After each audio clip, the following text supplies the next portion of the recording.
Fantastic. All right. Nice to have you. Okay. Okay, so let's run through related parties, ISA 550. Related parties are individuals or organizations with potential to unduly influence the audited company. They could be directors, key management, and their families, controlled entities, and group companies. So related parties are individuals that could really influence the audits that is done. And these parties include directors, management, their families, people that have interests in group companies or the financial statements, transactions. So the transactions in related party include material transactions between the client and its related parties. What is management responsibility is to disclose all these material related party transactions. Maybe not at arm's length, but related party transactions. So it's good that management disclose materially any significant holdings or related party transactions that will influence the audit work. So we have the International Standards of Accounting 24 on related party transactions. The amounts and the nature of those transactions matter. So ISA 550 revised focuses risk on material misstatements of related parties, and it really requires our professional skepticism. So wherever transactions, for example, the chairman has a contract to supply things, directors have interests, contracts, or they have shares in the company. These are related party transactions that we must be skeptical about and be sure that they don't influence the financial statements negatively. And the impact on our audit is that there are higher risks due to complex transactions, and ineffective identification of these transactions can flaw our judgment and also give us a wrong opinion or judgment on our conclusion. Ineffective identification of systems, non-market terms could lead to potential for fraud and also collusion and concealment of most of these transactions. So auditors have to be very skeptical because the impact could be high. Where a management team holds a high stake and most of the transactions are performed by him. For example, there's a case of one company I had that most of the leases on the financial statements are owned by the director. So he has facilities that he leased to this company and they are paying him. So those are related party transactions. He's the owner of those facilities. So in making decisions on the board, he could just be influencing those decisions as a domineering personality. So those kind of concealment, you own this facility and you are reporting them as lease on the financial statements and you are collecting money. It may not be wrong, but then you may need to disclose some of these things. Let's know the materiality of these amounts that go to your pocket, and this company also pays you. So the impact on audit, especially for related party transactions, can be very, very significant based on the potential for fraud, collusion, and concealment. So the auditor's objective during auditing related parties is that you understand the related party transactions and the relationships behind them. Also obtain sufficient appropriate evidence on identification of these transactions, how it's accounted for and disclosed, and also recognize fraud risk factors. Conclude on fair presentation regarding related parties. So the risk assessment procedures around this should be elaborate. So you need to consider fraud or error risk from related parties. And you need to inquire from management about identities, the nature of relationships and those transactions. So like I spoke to this guy that has properties and is leasing it to the same company he works for, influencing it. So we need to know the nature, the identity of who owns these things and the transactions and their materiality. It's very important. You also need to understand the internal controls over the related parties, transaction identification, accounting, and the authorization of the related parties, who authorized them, who approved them. Is it by the board or one domineering set of Kahoot people in one click just approve them. You need to look at unusual transactions. This is very important to be able to help you flag issues of related party issues. So the identification of related parties and transactions are very important, and you need to have working papers. So review prior year working papers and the current year, the company's procedures about these transactions, look at the internal controls around it. Inquire about director-entity relationships. Exactly. Like I said, this example that one of my colleagues told me is an ACCA too. He's a director in that company. So look forward for significant unusual transactions and flag them appropriately. This is very important. Then also look out for domineering influence. There are some domineering individuals. Be aware of parties with dominant influence, vetoing decisions requiring approval, limited debate, lack of independent review. Based on this domineering influence on the board, on senior management team, is a significant risk of material misstatement. So look out for that during your audit, and your professional skepticism should come alive in trying to identify this. Also, responses to risk of material misstatements. If previously identified related party transactions are found, or if previously unidentified related parties are found in this, you need to confirm the existence, dig deeper, inform your audit team, and request for all transactions, inquire why they were not identified. Then you perform substantive procedures to dig deeper to see and reconsider the risk. Perform additional procedures, evaluate implications and their impact on the financial statements if they are intentional, non-disclosure, or unintentional. The amount, the extent, the size should inform your judgment and decision. Also, if significant unusual related party transactions are found, inspect contracts entered between related parties, business rationale, consistency with explanations, proper accounting disclosure. Then you obtain authorization evidence. So those transactions that are unusual, who authorized them, who approved them, seek for approvals. If it's board that approved it, get the minutes so that you can have sufficient appropriate evidence to back your conclusion. Also, if management states an arm's length transaction terms, obtain supporting evidence for that. That means the transactions are between a company, the company and a contract entered with another company at arm's length.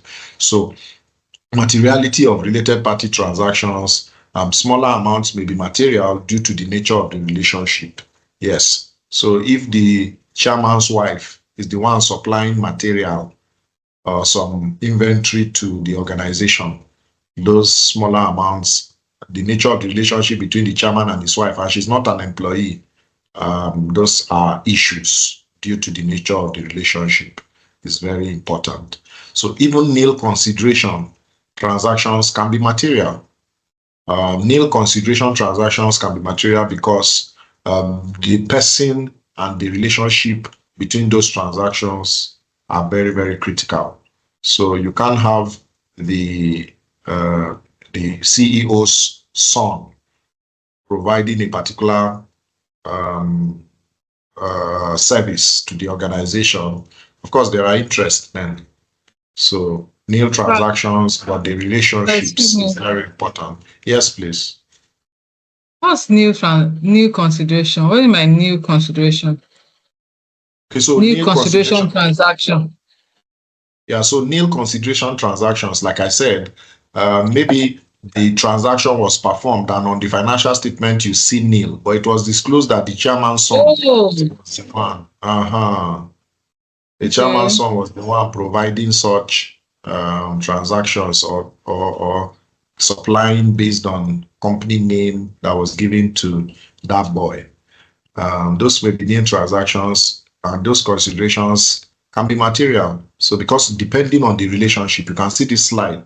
I said even smaller amounts or nil amounts, depending on who did that transaction, is very, very important to take note of it. If it's an anonymous person that went through the normal bidding process and it's not related to anybody on the board or management team, is fine. But as long as there is a relationship, your curiosity and skepticism need to come alive. So other requirements include, in any related party transaction, you need to have written representation sent to management and obtain directors' completeness of information and adequacy of accounting disclosure on all transactions, especially related party ones. So you need to communicate with those charged with governance, management, the board.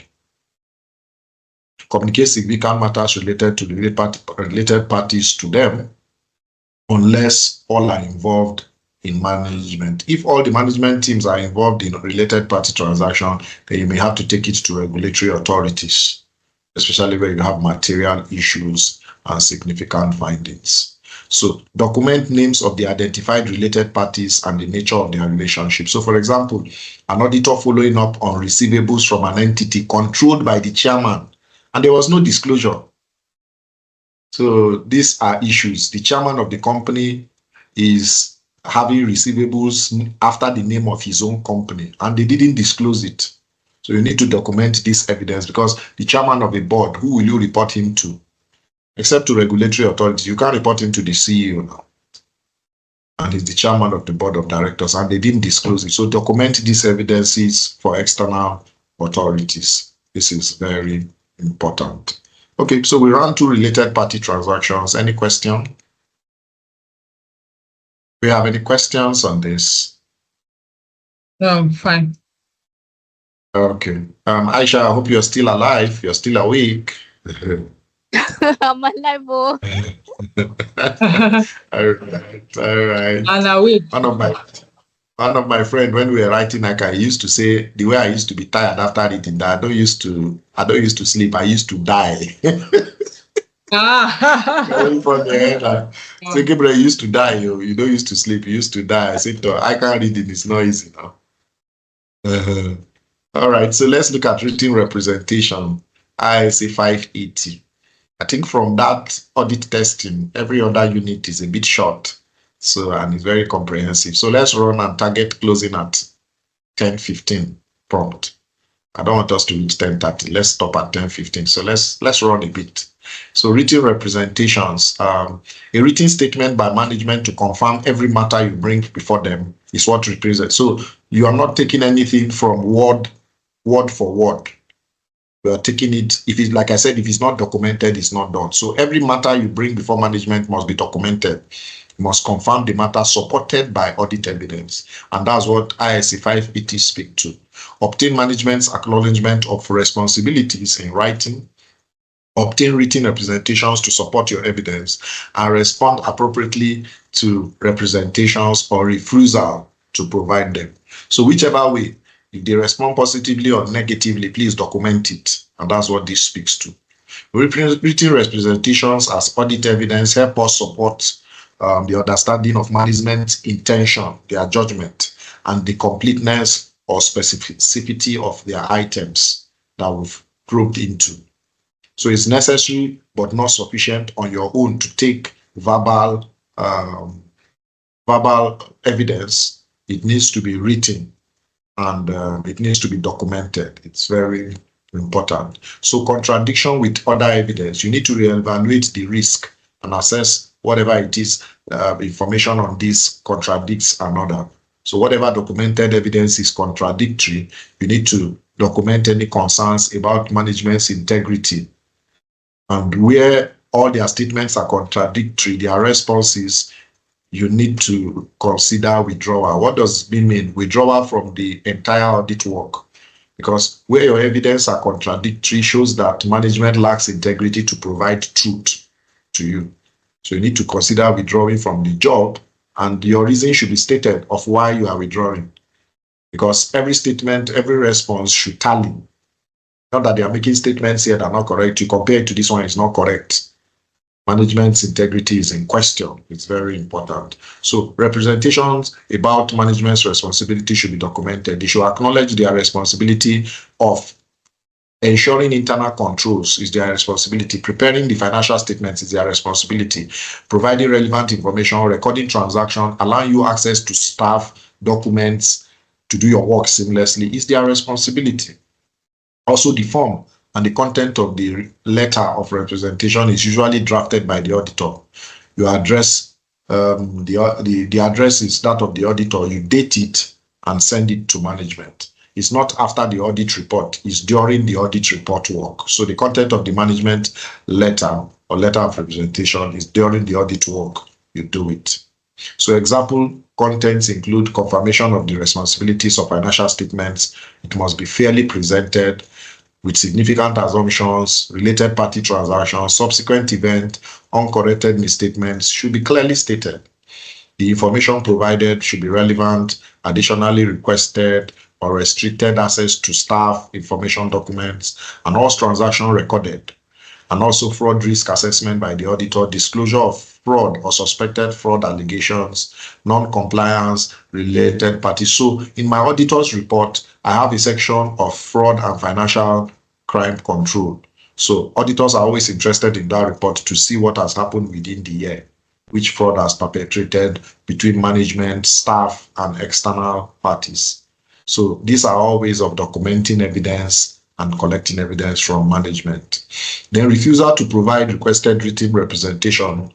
You need to discuss with management where there is refusal to give you written representation. I'll also reevaluate management integrity, because any management team that refuses to provide requested written representation or evidence in writing are trying to hide something.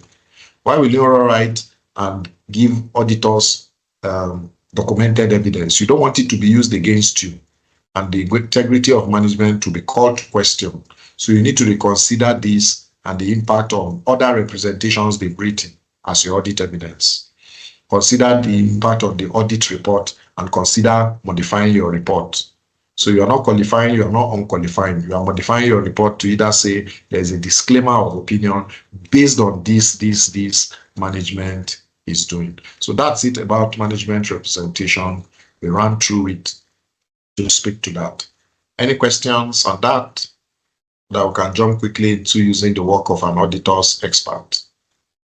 Any questions? Okay, I believe we comprehensively understood that. Unit 5, let's look at using the work of an auditor's expert, ISA 620. An auditor's expert is an individual or organization with skills and knowledge in fields other than accounting or auditing. And this one is employed by an auditor. It's not employed by management experts based on ISA 500. So examples include legal opinions, specialist evaluations like you want to evaluate property, pension, or complex tax calculations and analysis that you may not be able to perform. And the objective is to decide whether to use an expert and assess the adequacy of their work. So assessing the need of an expert, you need to consider the cost, the benefit, the nature and significance and complexity of the matter you are trying to investigate or validate. The risk of material misstatement and availability of alternative evidence should be considered where you want to assess the need of an expert. So assessing the work of an expert, you must understand their field of expertise, the nature and scope of the objective of what you're trying to do, and the agreement of terms in writing with this expert, looking at the scope of the work, their responsibility, and the report they are to provide to you, in which format, and the level of confidentiality they are to keep. So assessing that work must have these parameters abide by, or these terms abide by. Evaluate adequacy also of the reasonableness of the conclusion, the consistency with other evidence of these experts, the reasonableness and the assumptions, the methods, the relevance and completeness. Also, the accuracy and source of their data must be evaluated by the auditor. Inadequate expert work. We need to agree additional work or performance of other procedures if the expert's job done is inadequate. The auditor's responsibility here is solely to provide an opinion. Is not reduced by using an audit expert. It means that our responsibility is to provide an opinion as enhanced by the expert, not to be reduced by the expert. So generally, we do not refer the expert in the report unless legally required. So the expert work is for your own judgment and decision and forming your own opinion. So if by law we need to speak to what the expert has provided based on his job on the report, it has to be a modified opinion, and you need to clarify it. It doesn't reduce the auditor's responsibility. So the expert work should not significantly impact your opinion, but then it should inform your decision based on what you've done. So you need to evaluate the competence, capabilities, and objectivity of that expert. Consider his experience, discuss with the expert and others, check his qualification, his professional membership. If you are using an engineer, check which professional organization he belongs to.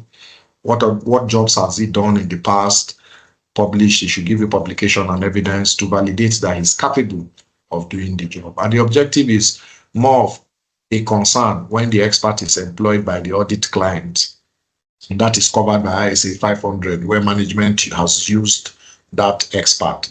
You may need to consider not using that person because management has used him to do almost the same work you want him to do. So you may consider looking for another expert to do the job. And that's being objective. So that's basically about the ISA 620 using the work of an audit expert. So let's run through Unit 6, the external auditor's reliance on the work of internal auditor. Yeah, so this is where practically I come in. The reliance on the internal audit is dependent on the external audit's choice. External auditors may reduce their testing by relying on the internal auditor's work if the work is appropriate for a more efficient audit. So it now depends on the external auditor's judgment. The external auditor's responsibility remains responsible for the audit opinion, even if relying on auditors, internal auditors or expert must ensue. So the objective of ISA 610 is that it guides external auditors on whether and to what extent to use specific work of auditors and if that work is adequate in their view. So they need to evaluate the internal auditor's function, consider the status within the entity. How objective is the internal auditor? How operationally independent is the internal auditor? Do they report to the audit committee or to the board? What is the scope of their work? What are the restrictions by management? Look at their recommendation, their actions, or their report. There are some auditors in some organizations that report to the finance director. You can see that objectivity has been impaired. So the internal auditor is supposed to report to audit committee or to the board directly. So look at all this as an external auditor to determine their effectiveness and their objectivity. Also, the technical competence and due professional care of the internal auditor should be checked also. Are they sufficiently skillful? How is their professional approach? Also, communicate with the internal auditor and share ideas is very important. So some organizations, like my organization, will tell you that if your internal auditor is not a chartered accountant, you cannot be employed. So those are technical competencies they put in place to ensure that the internal auditors are at par. It's very important. Also, if you evaluate the specific work of the internal auditor, check their report, their frequency of reporting, whether it's quarterly to the board, half yearly or yearly, and also accept if it's performed by a competent and proficient staff that is qualified to do the job. Also, proper supervision, review, and documentation. Who supervises the internal auditor? Is it the audit committee? Do they have external quality assurance programs guiding him? Also, verify adequate audit evidence obtained from the internal auditor. Confirm appropriate and consistent conclusions in their report. So as external auditors, we also need to check proper resolution of exceptions or unusual matters in their reports. Procedures may include re-examining items on their report, examine similar items, and observe internal audit procedures in their job or in their report and the way they carry out their duties. Documentation. The external auditor's evaluation of the internal audit function and their work should also be fully documented. Very important. Okay, so that's a brief on ISA 610 on obtaining the work or reliance on the work of the internal auditor. So let's look at The next one, the audit of accounting estimates, which is ISA 540. Accounting estimates are approximations of monetary amounts lacking precise measurement. For example, accruals, depreciation, provision. So these estimates are, like we said, are estimates. They are not actuals. So the problem with this is that how do management ensure these estimates are reasonable and are not overblown and they reflect current realities? So this area is a high audit risk area and we have to be careful. So ISA 540 revised speaks to auditing estimates as you obtain sufficient appropriate evidence and reasonableness and adequacy of the disclosures of these estimates and how they came about. Emphasize rigor and skepticism for high estimation and uncertainties that you are skeptical about. So for example, allowance for doubtful accounts, inventory obsolescence. Some accountants have percentage for inventory obsolescence. How material are these percentages? Warranty obligations, depreciation percentages, litigation costs, impairment provisions, and long-term contract outcomes. So these are areas of estimates that may be overblown. So we need to be careful as auditors to assess and evaluate these estimates to be sure they are reasonable and based on current realities. Also, fair value accounting estimates, complex financial instruments, for example, share-based payments, accounts, assets held for disposal, business combination, and asset liability exchanges. So fair value accounting, looking at IFRS 13, how are these estimates? Are they fairly valued based on IFRS 13? And are they reasonable? We need to assess that and have this level of comfort that management have not overblown it. Often lower quality audit evidence require higher volume. Very important. Lower quality audit evidence require higher volume. So risk assessment procedures around estimates, you must understand financial reporting framework requirements. They help you to assess estimates very objectively. So how management identifies estimates? You need to question that. The nature of the estimates, for example, the terms of warranty for provisions. What are the nature of those estimates? You need to also review management's estimation procedures. What are the procedures that led to those estimates? Or are they just out of the blues estimates? Supporting evidence of how we came about those estimates should be given to you. The methods, the controls, the use of experts, the assumptions, changes in methods that came about those estimates, and their uncertainties. If possible, compare the estimates to other known facts to have your own evidence. It's very important. Also review outcomes. What are the results of those estimates in the past? Do they match the actuals and also changes year on, year out? So evaluate the degree of estimation, uncertainty, and if it creates significant risks. This is very, very important. So the auditor should determine whether management properly applied the framework of the accounting estimates and also if the methods are appropriate and consistently applied across every period in the financial statements. So responses to assessed risks. We need to determine if events up to the audit report date provide sufficient evidence, and this is very important. Test how management makes those estimates and the underlying data and assumptions. So it must be data-driven. The estimates must be data-driven and not just out of the blues estimates. So based on their experience, every estimate must be data-driven.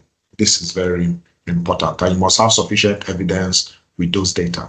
So test controls over a management's estimation process and perform substantive procedures to validate that these estimates are reliable and are based on current realities. Also develop independent estimates or range and compare it to that of management. So you can do your own estimation as a peer review of theirs and compare to them. If there are no dichotomies, then they are passed. If there are dichotomies, then you need to question the validity of those estimates. So other requirements is to consider the need for an expert, obtain written representation for the estimates, also document basis for conclusion and any management bias in those estimates. And the indicators of possibility of management bias we speak to is changes in subjective estimates or methods using their own assumptions, which are inconsistent with the market realities. Also, they are selecting assumptions favoring objectives. Unduly optimistic or pessimistic estimates would affect or be indicators of possible bias of management. So check out for these red flags and be able to look at where management bias has come into the estimate. So auditing fair value measurements, you need to similarly look at ISA 540 in the light of fair value and also IFRS 13. Often significant balances should inform your judgment. Audit risk in fair value, look at inherent risk of these estimates. They are often subjective and imprecise, so look out for them. So complex, unreliable valuation models, lower, for example, if active in the market. You need to look out for inherent risk of these complex models that are used for estimations. Also, control risk. The systems may fail to prevent or detect errors around estimates. Often external experts involved with potential weak controls are a result of this control risk. So inherent risk, control risk, and detention risk, which speaks to the lack of expertise and reliance on experts, increases the risk of undetected errors in the areas of estimate. And this audit risk may culminate in a significant part that auditors may miss during the audit. So International Audit and Assurance Standard Board Alert is fair value that was released in 2008, highlights relevant ISAs for auditing fair value estimates in uncertain markets, and that focuses on financial instruments.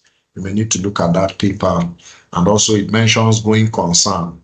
It's relevant for entities with financial instrument investments, especially in illiquid markets. So this IASB's alert speaks to estimates focusing on financial instruments. Okay, so that's it for auditing of accounting estimates. And let's look at the last unit, 8 and 9, which is the audit of specific areas of the financial statements and transaction cycles. We close in this session.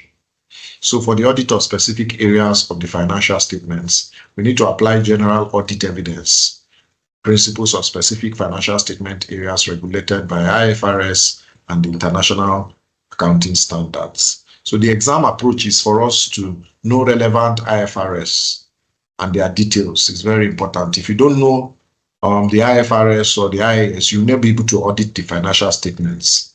And the details of the financial statements must be abreast with the facts. That's why we say if you cannot prepare the financial statements, in practice, you may not be able to audit it. So you need to consider materiality, key requirements of the standard, and how to obtain suitable evidence from financial statements audit to check for compliance with IFRS and IAS. So the auditor's checklist for specific IAS and IFRS includes detailed checklists provided for various standards focusing on key compliance requirements. So we need to apply auditing knowledge to main transaction cycles, and that's for the last unit. The main cycles include from revenue in the performance statements, receivables in the position statements, purchases in the performance statements, payables and payables in the position statements, payroll, and other areas like bank and cash, inventory, non-current assets, which are the traditional assets. These are areas we need to be able to audit and understand how the movements in the accounts transpire within the year in year on. We also need to have checklists provided for control objectives, key internal controls, also test the controls or these transactions, compliance, detailed tests, substantive tests for each cycle or each area. So ISA 501 on audit evidence speaks to specific considerations for selected items. So we have inventory. Be there for stock count. Auditors don't play with physical stock count. Observe the procedures. Count physically. Check cutoffs on inventory. Very important. So If impracticable, you could not be there physically, perform alternative procedures, obtain confirmation for inventory at third-party locations. Also, litigation and claims, identify and investigate every litigation claims on the financial statements. What are those claims on litigation cases the company went into? Investigate it externally, get external confirmation from for these transactions to validate they actually occurred. Also, inquire of management and review legal correspondences. Directly communicate with external legal counsel via letter of inquiry. This is very important. So that's it about the audit of specific areas of financial statements and transaction cycles. So before we run through our test, we are closing now. We have 12 more minutes to 10:30. We should be able to explain the fundamentals of audit testing in context of ISA 500, 520, 530, and 230. And also from what we've spoken to, we should be able to describe the requirements of a number of other field work-driven standards, including ISAs 500, 501, 540, 580, 610, and 620, and also summarize the audit approach relevant to the number of key IAS and IFRSs that were used to prepare the financial statements, and also explain how to audit the various transaction cycles, such as receivables, revenue, purchases, payables, and that ends the chapter. Okay, so can we run to our quiz? We have 5 questions quickly in 12 minutes before we go. Can we run through our quiz? I hope we are still awake. Yes, sir. Oh, fantastic. All right. That shows we are a bit following, even though I was running. All right, Julie, please confirm if you are ready for our quiz. Julie is muted. I hope she's not sleeping. So I have J and I have A. Hello, Julie, are you there? You are muted. We want to start our quiz. Julia, I think Julie is okay. Aisha, we may have to go with you only. I'm number 1. Which financial statement? I am here. Oh, okay. Yeah. Sorry. All right. Thank you. All right. Yes. Fantastic. I have to close the visuals. Okay. Okay. Nice to have you. All right. So number 1, which financial statement assertions are tested by directional testing? A, accuracy and valuation. B, accuracy and existence. C, completeness and existence. D, accuracy and completeness. Which financial statement assertions are tested by directional testing? I'll go with D, accuracy and completeness. Exactly. Okay, D A too. is okay, J is D. going with D. All right. D. All right, that's fine. Number 2, which of the following statements about written representations is incorrect? Incorrect or not correct? Which of the following statements about written representations is incorrect? A, too many representations can be seen to be a perceived lack of integrity. B, they should only be used when all substantive procedures have been exhausted. C, auditor may request a written representation at any time during the audit. D, if management are willing to provide a written representation, it may lead to a qualified audit opinion on the grounds of disagreement. Which of the following statements about written representation is incorrect? Take note. Oh, incorrect. Incorrect. Oh. Incorrect. Yeah. So A, too many representations can be seen to be a passive lapse of integrity. B, they should only be used when all substantive procedures have been exhausted. C, auditors may request a written representation at any time during the audit. D, if management are willing to provide a written representation, it may lead to a qualified audit opinion on the grounds of disagreement. Which of the following statements about written representation is incorrect? Yeah. So make your picks, ACAs. I think A. Okay, J is going for A. All right, A, are you going for A too? Yeah, I'm looking at A and B. Okay.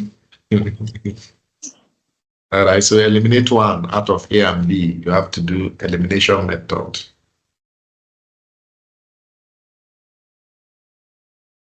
Which one are we eliminating? Okay, both of you are going for A2 at the same time. All right, we'll see on judgment day. Number 3, audit evidence must be A. Why now? Okay, it's hard. Sufficient and appropriate. B, complete and relevant. C, qualitative and quantitative. I you know what you guys thought about. We will talk about it. I don't remember talking about it. Abi Aisha, do you remember? I do not remember. Me too, I don't remember. Sufficient, obtain sufficient, appropriate audit evidence. Yes, so. Are you sure? Final answer. Yes, so. All right, we'll see. I think A is having a differing opinion. A, you think the answer should be C, right, or D? No, it's A. Okay, we'll see on judgment day. We'll see on judgment day. Number 4, audit test on asset will focus on which financial statement assertion most. I like this question. Audit test on assets will focus on which financial statement assertion most. Occurrence, valuation, classification. B, completeness, existence, cutoff. D, rights and obligations, completeness, accuracy. D, existence, rights and obligations, and valuation. Audit test on assets will focus on which financial statement assertions most. Most. That's what makes it a bit complicated. Because there's occurrence, there's valuation, there's cutoff, there's completeness. Wow. Yes, so you need to look at the word most and pick your answer based on that most. Yes. The asset is there, we can value it for stock counts. Classification is well classified. I'll go with A. A is going with her name, A. All right. J, what are you going with? I'll go with B. Okay, J is going with B. All right. They have differing opinion this time around. Finally, for the night, when are analytical procedures unlikely to be a reliable source of audit evidence? Unlikely. When are analytical procedures unlikely to be a reliable source of audit evidence? Take note. Number 1, when internal controls are strong. B, when the analysis is applied only to material balances and transactions. C, when there are reliable benchmarks. D, when the relationships between items in the financial statements are predictable.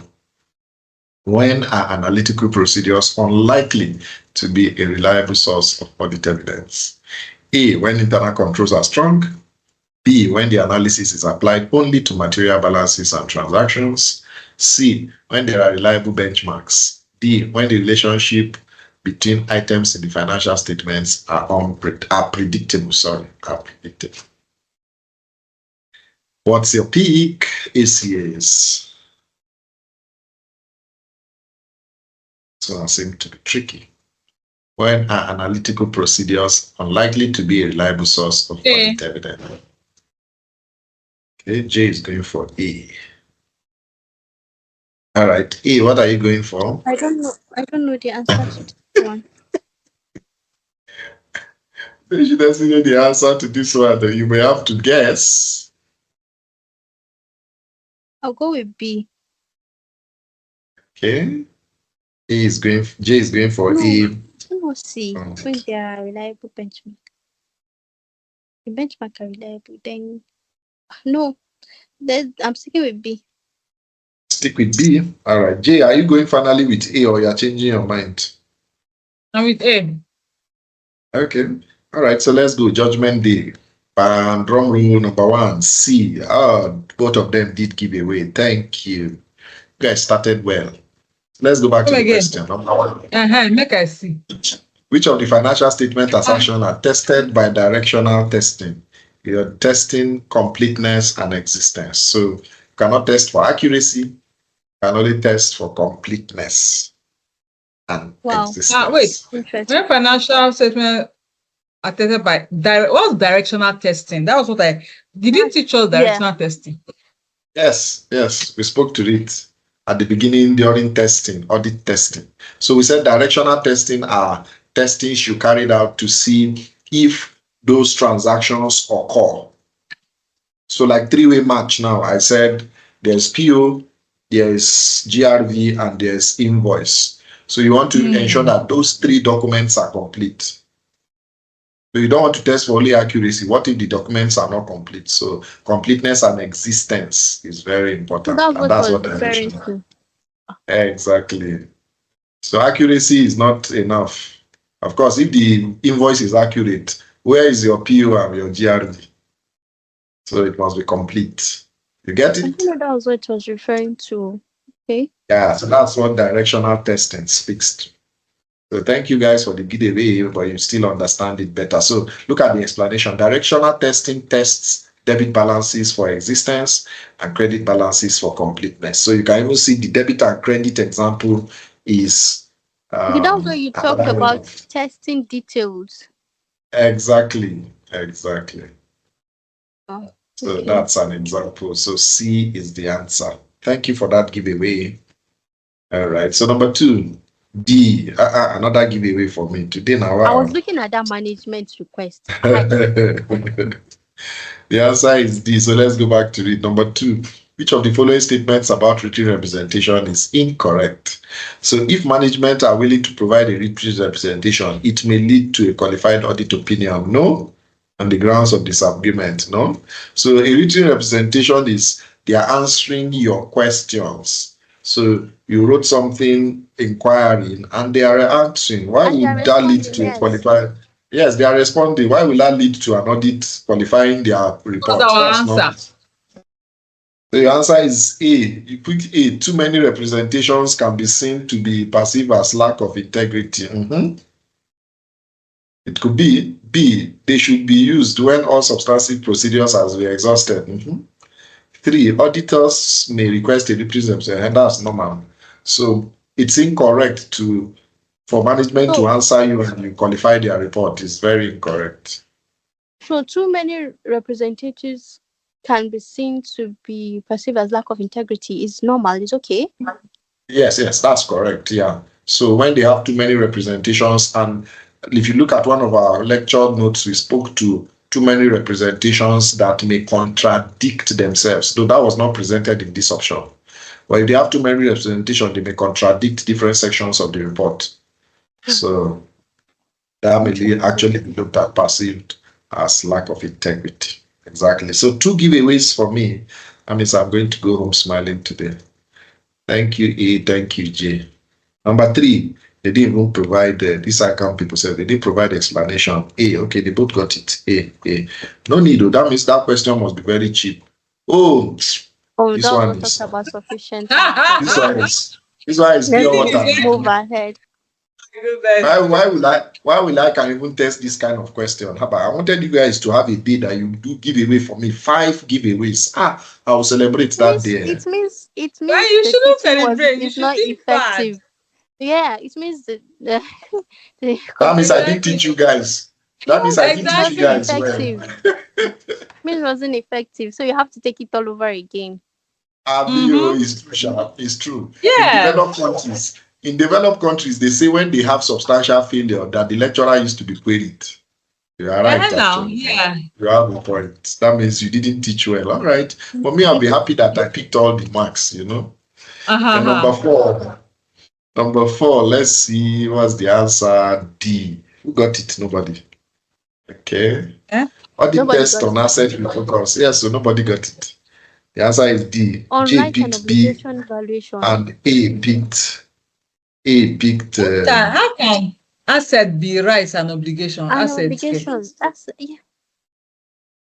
So audit test on assets will focus on which of the following financial statement assertion. You have to be sure that it exists. Then they have rights and obligations.